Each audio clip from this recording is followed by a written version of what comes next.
Olutalo ndwagala lugende mu maaso kuba ffe tulufunamu ng'abamawulire tufuna content ne information gwe tugenda okuwa abantu ate ne ba DJ ne ba media people bajja kufunamu ssente okitegeera but also most importantly n'abayimbi bagenda kufunamu ssente kweba nawe beefinga abawagizi ne badrawinga line bebanalanga nga Sheebah wali abawagizi nga bayikayo mu bwingi olaga nti Sheebah w'amaanyi bebalanga aba Spice eno nga nabo bayikayo mu bwingi okulaga nti Spice waaki w'amaanyi so nze njagala lugende mu maaso lwakuba nti kati just bonna they have to work hard okitegedde oba baagala oba tebaagala balina okukola ennyo kuba anaagwa agenda kufuuka kisekererwa. The lines have been drawn. Sheebah bw'onodde eyo n'olowooza mbu you're going to act mature osigale ng'okolera mu proxy akaana kaakukubye music. Bino ebintu bye tuddamu ebyagaggawaza Bebe Cool Chameleon Bobi Wine si bye bino byolaba mbu bayambalanga amasuuti simane bagenda mu ofiisi z'abantu simane abantu banaatulaba batya. Abo abantu boogezako aboyagala bakulabe nti oli muntu mukulu you don't reply you don't do what tebasobola kujja mu kivvulo wankulukuku era baagala kulindira ku Serena naye tosobola kukuba Serena from 1st January to 31st tekisoboka kubendo nga kana bekakususa baligeya Sheebah tuwa Oluyimba va mu ebyo kakube okitegedde omuwerawo tune ne kadda wali naawe ne kadda wali ne leeta business enyume tubeera ku TV n'olaba abaana bakola show babonaabona ne show n'aleeta abantu tubadde ku zi TV zino ne baleeta omusaya musuubuzi weeyo mu kikuubo sima yayagalako ku muyimbi n'atubeerako omwaka mulamba n'omubuuza mumukomyawo okukola ki beeyagala byaggwa naye nga yaaliwo gwe twogerako kate mwe muzze ate kamukubye tune naawe yo tugirinda ogikakube ffe tubeerewo nsaakaanye eno nsaakaanye eri nsaakaanye eno nsaakaanye eri kitabuke tulina okubala mu myaka 5 Battle of the Champions nga Battle of the Champions yakomekereza olutalo lwa Bebe ne Bobby Bebe Good Life kastegwa beeti Sheebah bagwa milioni zo 10 Spice 10 mugende muzaale. Yes, obulungi ali ku Megatron Media nkwaniriza ko nnyo Muzere Megatron is my name anakolwairo lwanjawulo last time nali ne gayo wango wakabi Ron Mark kiyinji kasazo ate this time round nina Kasuku kukuwaza banga tugenda bena nga twogera ku nsonga ya Sheebah kalungi ne Spice Diana olutalo lw'amaanyi lwaleese ne Spice Diana okugendako mu studio n'ayimba Oluyimba nalubatereddeyo ko wano ne muluwulira ne mujajinga katugwenza okera ku macha nga ate bagamba Oluyimba lubbe ngezo ziwulirizaamu nga kituufu Oluyimba lubbe nga zifaanaga kutte bukwasi najja muno nazza muno ejja ayinaho yabaddeko banewembulemu ng'ayina obuyambi bwaba batwalidde naye abaana bakyakadde Oluyimba. Yes, onako lero ndi ne Kasuku kuku soko buze ku bantu ate oluvannyuma tukube abatulaba mbabuuzizaako nnyo mugamba mutya omusajja ono Muzere Megatron musanyukirako nnyo ekintu kimu era infact ng'okyali wano kankyuse n'erinnya lye nakuseevingamu nkuteekemu Muzere Muzere the Megatron kuba nalabye gundi eyo nagirabe ku bya dictator Mark ane nebuuzo ane nanyini kigundi eno gundi musajja wange gundi ane Ronnie Mark nali naye sorry simayi waki muyita dictator Mark Ronnie Mark obi wange so I'm happy ekisooka nsanyukirako gwe okusookera ddala YouTube zino ziraba zina owamawulire yenna practicing media person sagala ganti journalist kuba ba journalist batini nasomera ko wakati okimanyi naye of course journalist by definition they are fully popular but in practice tuyina abantu abasinga ba media people so abantu abasinga media people buli lwenda bwe mwana atandise YouTube nsanyuka kuba kati alina kyayongerako ate kati naye ng'oggyeko okubeera nti kikuleetera responsibility endala ne ssente obeera ogenda zifuna oba okitegeera kate n'obaako ebizibu by'ogattawo amawulire abasinga tubadde weetuli naye nga ssente tusasulwa ntini osanga omwana ng'akola naye nga taweza nakakadde mwezi naye ng'ate akola ku TV abantu ne bamukubira enduulu anoonya amawulire abantu ge balaba ne bagoogerako so of course saagala kibulaminga solely ku media owners kuba ne ba media owners bakolaga emisolo n'ebintu ebirala bye balina osasulira to keep afloat ogezaako kitegeera so ba media owners abasinga bakkiriza abaana okubeera ne channel zino bakole bakole kuba kati eno channel ng'eno wabaawo byosobola okwogera bingi kyekisooka kati nga nze engeri gye nyambaddemu tebasobola kunzikiriza ku TV bwe bati naye ate wano tutudde tuliko content tukola ki so congratulations era buli lwonoofunayo akatime nga wooli nga wendi nja kujja nkuwagire nga bwe nagamba jimuso naawe nja kujjanga wano amiina tindyawo kumpi ntindangira bugizi bwe ate nange mbeera wano era buli lwonoonkubiranga naddala around 7-8 mbeera ku ofiisi wano nja kuba nzija nkugamba bugambi jangu ng'ojja wano nga tuwayamu nga tulaba ekiddako mumanyi media nayingirawo mukaati eyo gwe muntu yansikiriza okuyingira nambeera wakanjagala bbanga Kasuku manyi nawe najjanga awo kushonga okola towalanga nkutulira nnyo n'onkuba ekigambo muza ntunuulira nnyo nga nkola neegomba wali w'amaanyi kati platform ogiyina ogenda kukola ekyenjawulo just olina kuba consistent ne waaka ebintu bya YouTube si byangu but you have to have a certain consistency to do that umkati eyo olwakuba tebampangayo ko ku birabo tebampangayo ku tebabatimba ndudo gendayo ate babeerayo n'emikolo bakubira leero ng'omukolo gwanca miso gwange awala omwami atera okunkubira kuno eyankubira balina graduation oba yali ani I don't remember naye yankubira ku Wednesday nga graduation ya Friday honestly nga nalinako ebintu bye nali ninako nengezaako binyigiriza ne bigaana naye sekawo mukati batugamba nga 2 weeks ali netubeera nga tukola ki bantu baba busy abaana bangi bagenze ku mukati awo okusoma amawulire fe we twajjiranga abantu tebaagala kwogera nti balina diploma nze nagendayo nali nsome ku university awo naye ne baŋŋamba nti ate wumukati yo eyina nnyo hands on oba okitegeera kyegamba so nensalawo nti let me also enroll for this diploma of course gabengezaako notambuza ekyeri ekimu nekifa naye because wano kyali kiri hands on nga you know okiraba kitambula nensalawo nenga akagende ku kino naye abantu abasinga tebaagala kwogera nti bali ku diploma baswaza tebaagala kwogera anti ka diploma omanyi kati kyolina omumanya abantu abasinga bamala university I mean bamala senior 6 buli omu abaana ebiroto byabwe babeera baagala tugenda ku university kati batagenda ku university ati abanne bano abaagenda ne basoma ku university nti bajja mujerega oba okitegeera kyegamba neffe ku university tubaddeyo gwasooka naguno tubaddeyo abaana bangi bali ku diploma abaana bangi bavudde ku mukati awo ne bafuna emirimu in fact abantu abasinga mu media houses ezisinga ba media schools obwo busomero obwo butinitini bwe tuyita obutini abava ku university ne bagenda ne batini abava ku school of journalism wali Makerere okebere IU kebere UCU kwa kati ezo sato zezisinga okubeera ne Kampala University batini bosanga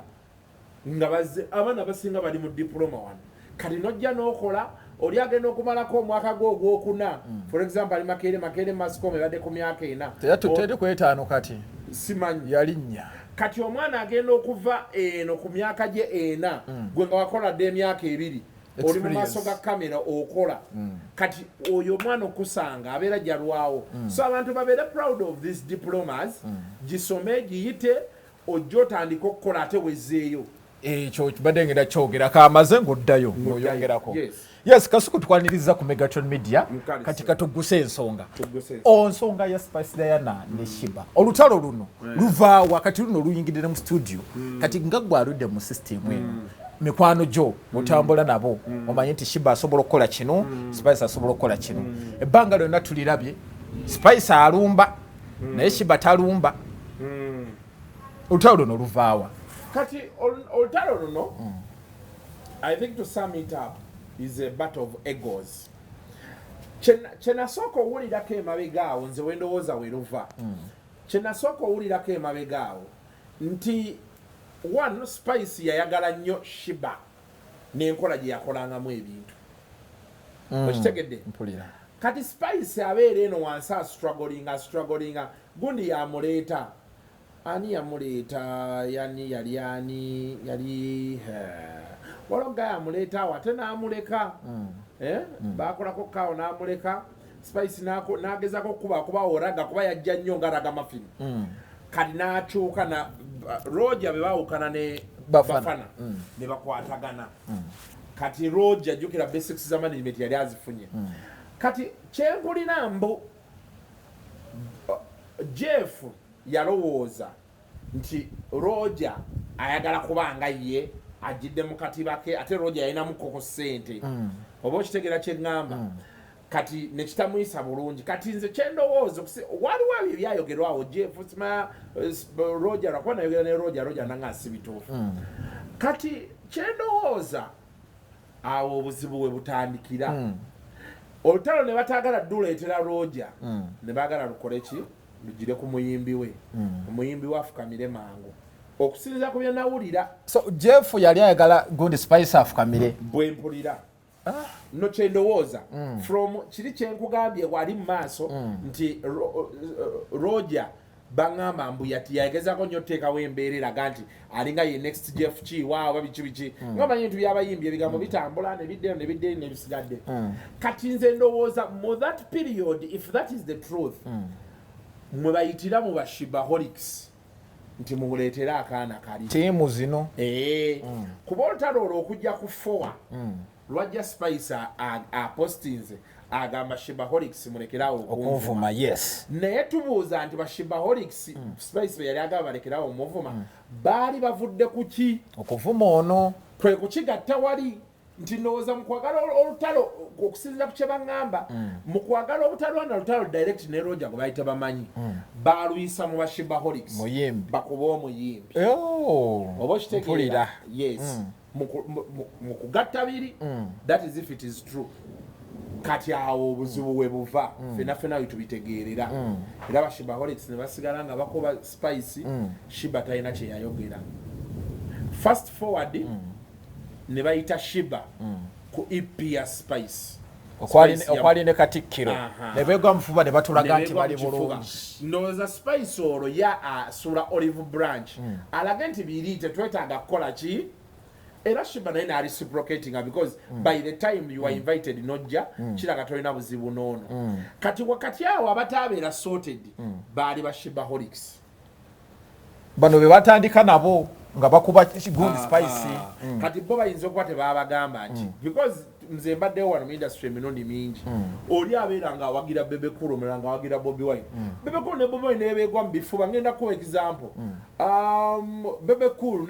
ne Chameleone bategeeragana for some time Jona yiga ye nga tayagala bimanya nga akyakuba Kamili akyamuyita Kabaliga era nga for some time ne kampu ya gundi baali baani oba baali bajeti oba baali baani nga bakyakuba Bebe nga bo tebazikiza yes nga bo tebazikiza nga tebaagala kumanya oba okitegera kyeŋŋamba kuba bo olutalo kasito mu Uganda wano abantu kasita bayingira olutalo teruggwa lubeera teruggwa naddala olutalo nga gwe tewawabuulira nti luggwa lutya era luggwa ddi kati gweokivuddemu bo balese otya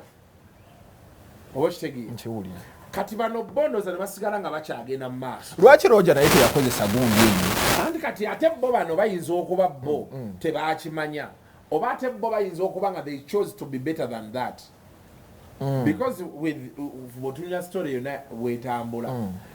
tolinawo osongera mu Sheebah tolinawo osongera mu Spice until recently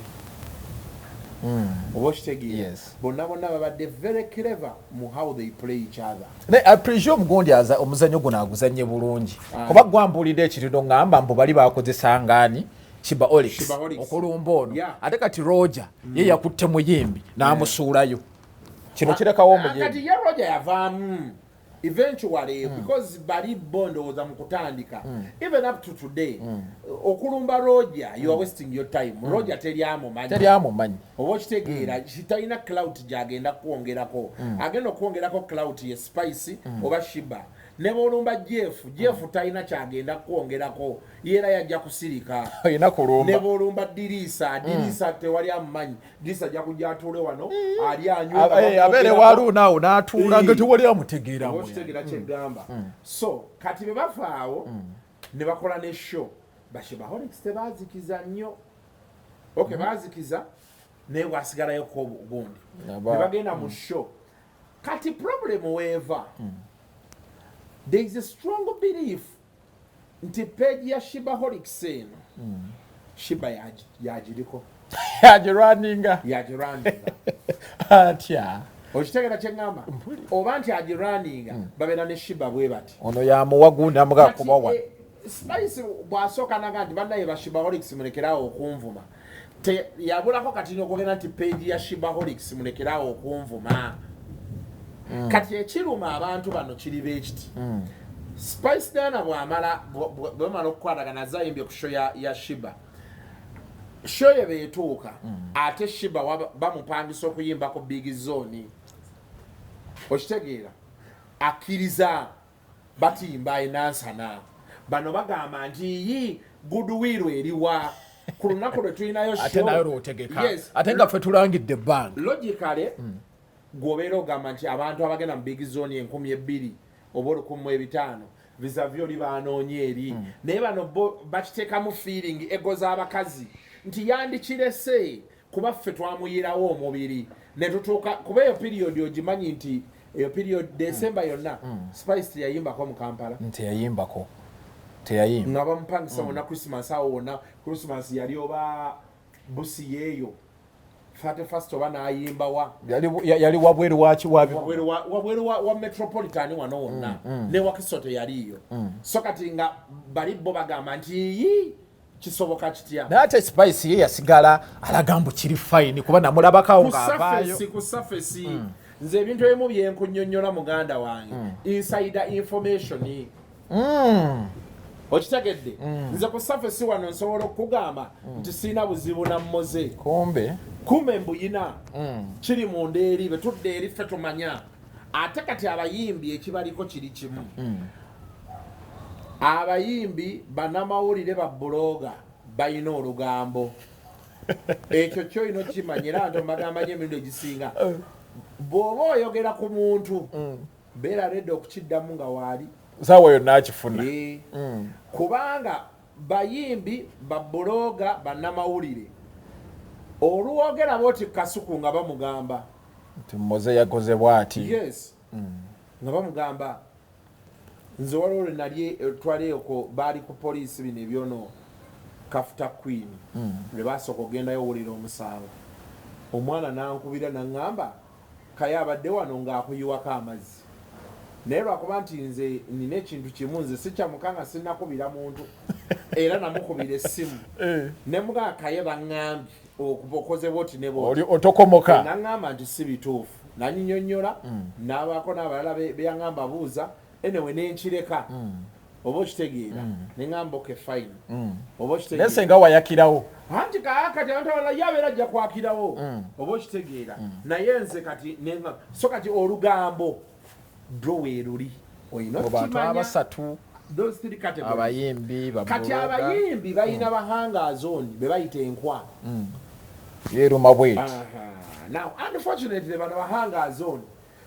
bona batambulira musango yemu oli ogenda musanga ewa Kamiri kati okujjako nga bebe b'omulaba bebe yabeeyawulako ye nadde eno waliwo abayimbi abagenze beeyawula babeera eno Kyanja Kisaasiwa naye bano bonna abatandikira wano Makindye okuva wano Kibuye gwe bala Kibuye ostretching enateete empijidde eyo ojja okwate wano Mukwano Namuwongo Muyengadde eri Munyonyo kati omutwaliramu Makindye Buziga eyo yonna gye babeera bali bwe bati paka Munyonyo kumalayo they have the same cruise ono bw'abeera wano baaveewo ono n'adduka wali ate n'amubuulira ono byamwogeddeko so kati ebibeera munda awo kati nze ate bano benkubuulira zino enkwa bebasinga okuba mikwano gyange. So they didn't take it in good faith. But because the show yomuwala ali etuuse nga they don't have space for drama. Tewali muzannyo. Yes. Kuba one bandirowoozezza nti bagezako ku hypinga Kivvulu. Two wandibaddewo abanga akajanja n'ebisigadde obitegeera. Kati ne basirika. Shobeggwa ebeera yakaggwa beeti. Page ya Sheebaholics. Kubajjukira twali twogera stage sima production ngoye ebikyeo bebityo ne batandika oteekayo post eziraga nti zikompeyaringa show yono neyono. Of course era question neekomawo, why do they do it 2 or 3 weeks after their show? Nebo bajja kugamba nti they were entitled to doing it kintu kyabwe. Kati era eyo page yemu obuzibu obugiriko buli bumu nti era buli omu alowooza nti Sheebah oba amuddako wano bogambe mbu bali bwe bati operatinga. Kati olutala awo werova mukulu kuzimbira awo buli kimu we kijja. Kati the bust yabadde Rita Dansol. Amaze okugera byogedde bamutaddeyo. Sheebah n'akeera n'agamba omuzinyi wange bamukutte biki wololo but let me make a few phone calls. Ng'alinga alaga nti yakuba essimu ne bamuta. Otegera kyegamba otoda neyenyigira muli. Yes, because Spice yali asuubira and kibeera kya buntu bulamu. Omanyi waliwo ebintu by'otuukako mu bulamu. There is a point where you get to with some people and you feel like if there is any grievance this person can have with me, either he's in position to call me or he's in position to ignore. Yes. Oba kitegedde. Kati okuzimba ekyo kyawe nga kibadde kizze, ono yalowooza, Spice yalowooza nti kale Sheebah ekyo yandikirese ku bintu n'embeera eriwo n'ebigenda mu maaso aye teyandivuddeyo kukola ekyo. Okwo kwava n'amu deleting ebifaananyi byonna nga ye alaba kuba the voice from Spice's side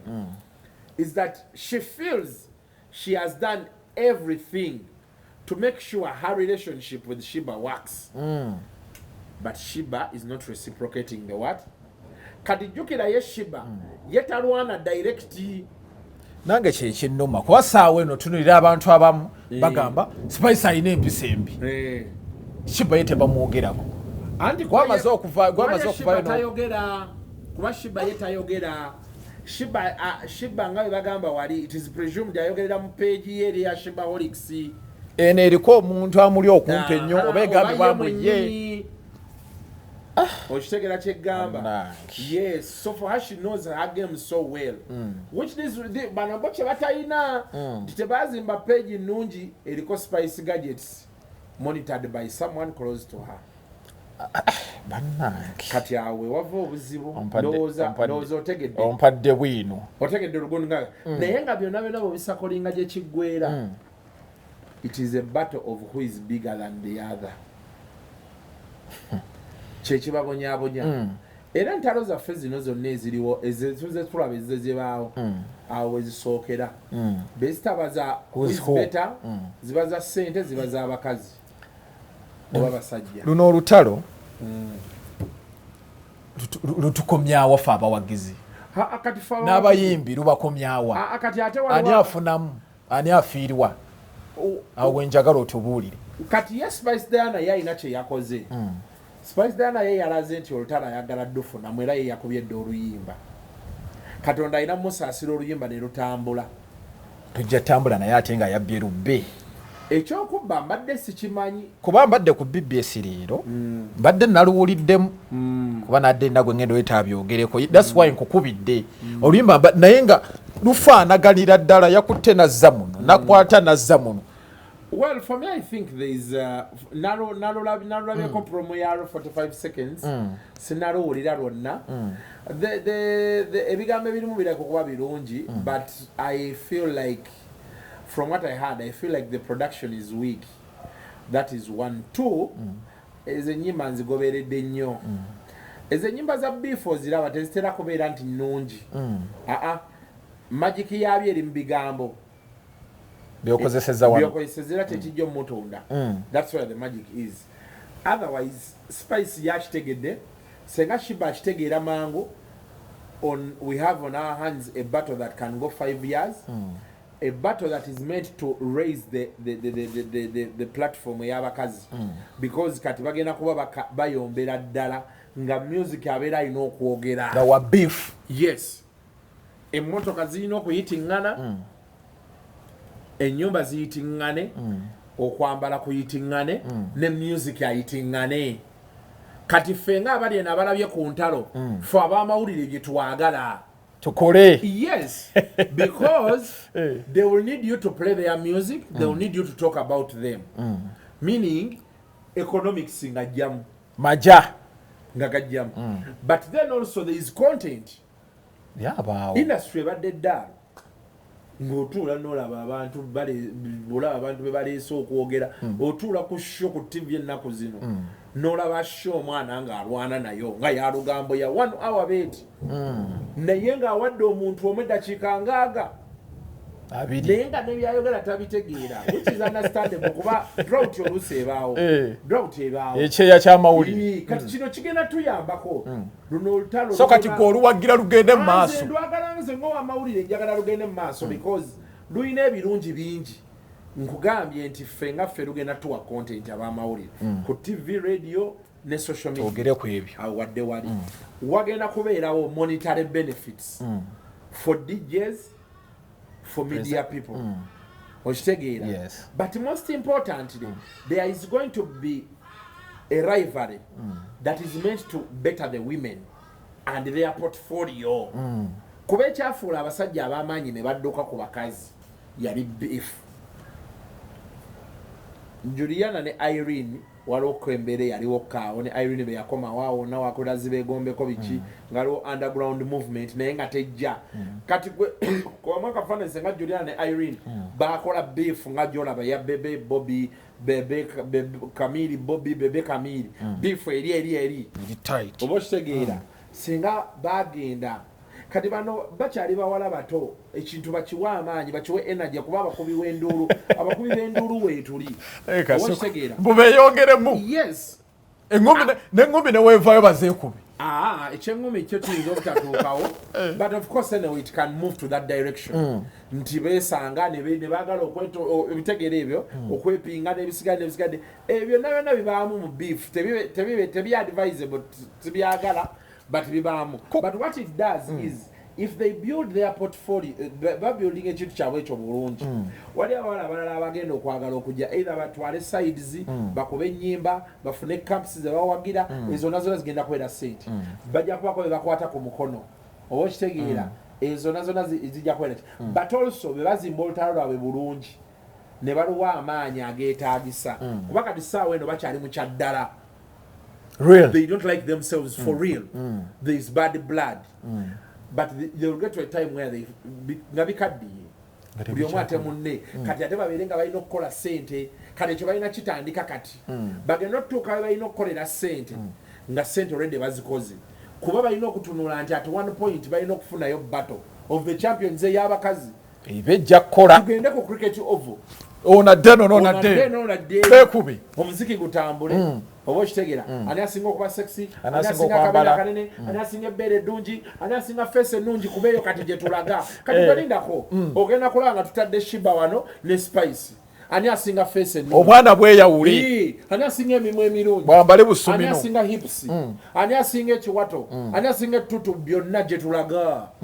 Yes, lutalo nga tugenda kati ebyo bibeerawo. Of course the two people will get affected plus their close associates. But at the end of the day, they have to do what they have to do. So I'm still on the song. Yes. Right now, chose ninava ongeza bugeza. Nagambo watudde mu luyimba lwange. Wakoze ensobi. Spice kimulekawa. Kuba kati ffe twatandise dda nga bw'ogambye nti ffe tunoonya mawulire.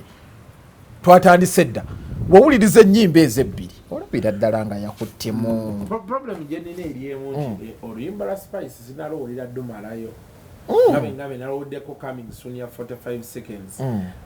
so because of the time gyembaddewo benawuliddeko ebigambo ebimu byeyayimbyawo smart gyetayagala bamaalo byani ebyo nze nemanya nti kati balina duteeka mu buteesi ssente lutambule because the wordings were good kati biri ebirala ebiddako awo simanyi nnyo kuba n'originality yaffe wano ntini nnyo lwakuba kijja kubeera very challenging ate nga bayozeza ba chosen Becky. But what I know, chosen Becky won't say anything. Yeah, because chosen Becky na yogerera abana kye bayinza okukola chosen Becky. Naye munyini ayinza okyejusa. Olaba bano bamaiko baani be babbe ennyimba ne tubagamba ko bulamu ne busigala nga bugenda mu maaso. Karatoro Spice agogamba nti yayozeza lwolo. Nti bakyaswala buswazi. Ate abaza Bannayuganda bakyaswala. Abayimbi bakyaswala. Kati gwa oyinza okuba Spice ayinza n'okuleetera n'akolaga nti waliwo difference wano otwayambuka mu koodi wano okitegeera ebyo waliwo akwata oluyimba yoli Michael gwenda abasinga okuba biti yennyini nga bweri n'agikwata n'agituuzaamu nga talina kyakyusi naye otufuna naani Green Daddy ne Grenade baali awo kati ennaku zino olaba abayimbi twabagambako nnyo edda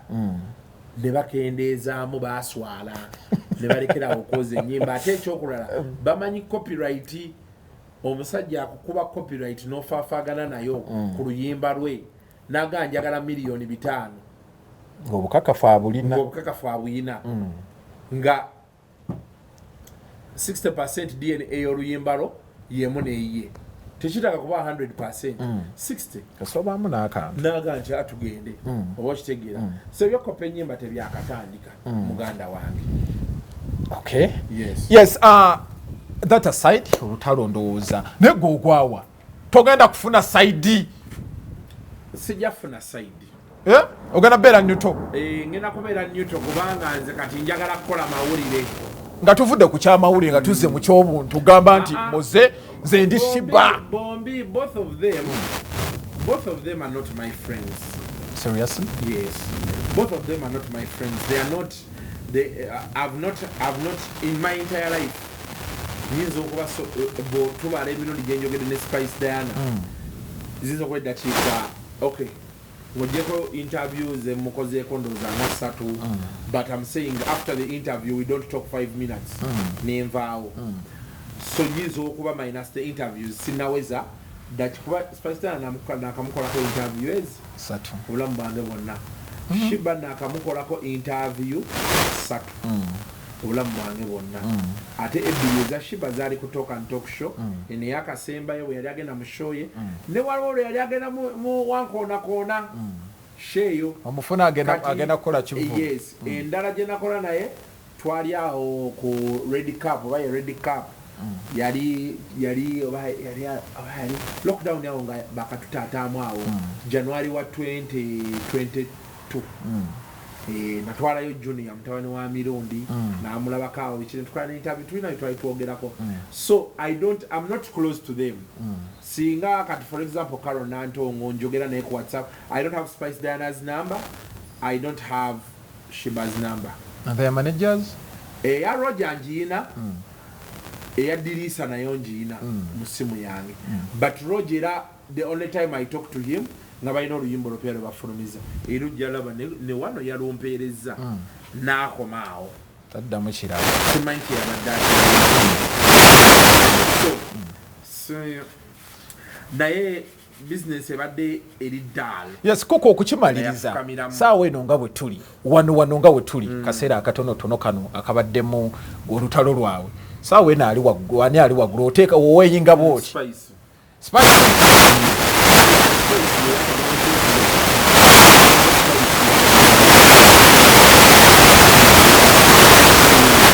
lwamaanyi so yali waggulu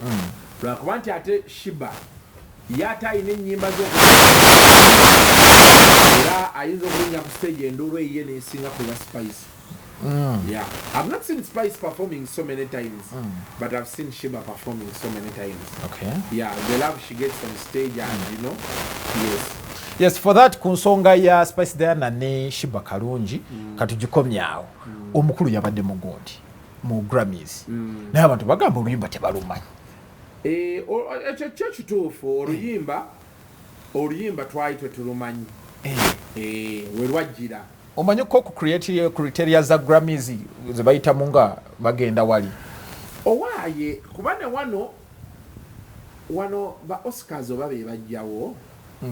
firimu zezibeera ku National Theatre awo oba ne Grammys simanyi one of the two Oscars of Grammys batera okujja ku National Theatre awo and they request for submission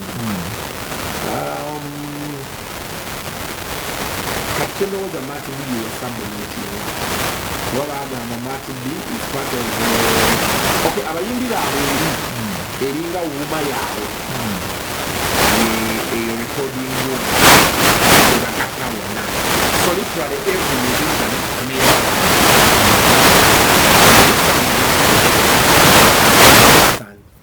then mukyala we oba bagamba wa Martin B bali kakiiko ako bali kakiiko oba biki oba abaddugavu abazungu tebalinga abaddugavu bo kyebabeera baagala babeera bakyagala babeera bakimanyi so I think Martin B yasubmitinga Kenzo yali takirimu nnyo ezo ennyimba bwesityo zibaayo nga walukola naye nga nawe olukoze bukozi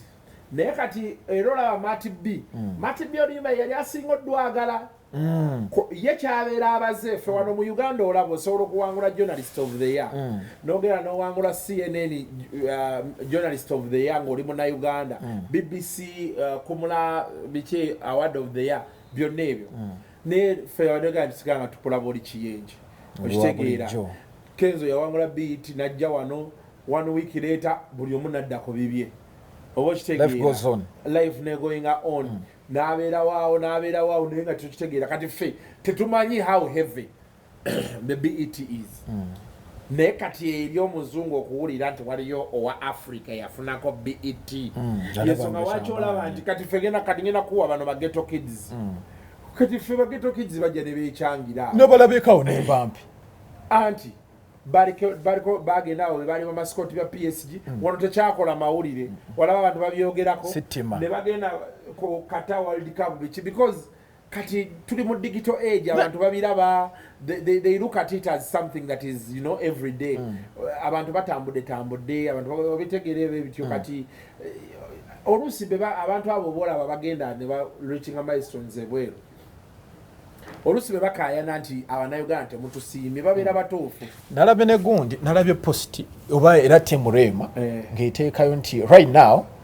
Rema ali ku gundi Zambali alaba gundi alaba ki alaba mawulire kakati Kenzo ali ku gundi ezo zibeera ntalo zaabwe ebyo bibaamu ngabe nkugambye ebyo bibaamu ebyo birina okubaamu and those are the things we live for sawa ya leero biga ya postinze leero ng'alaga nti Kenzo omusajja mubi nnyo sina yagano tusharingira contacts z'abo abantu biki toberayo ku Facebook page ye sinagendayo kati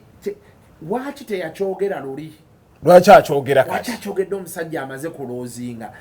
oba tegera kyeggamba nti kitegeeza nti abaddenga ne wano okutuuka BET kuva Friday bwewalaba interview eya Katz ng'agamba ali eri agenze ku representinga Uganda gavumenti yayogedde nabalabye ng'amaze otuuka nga bapositinze buli wamu congratulations Eddie Kenzo why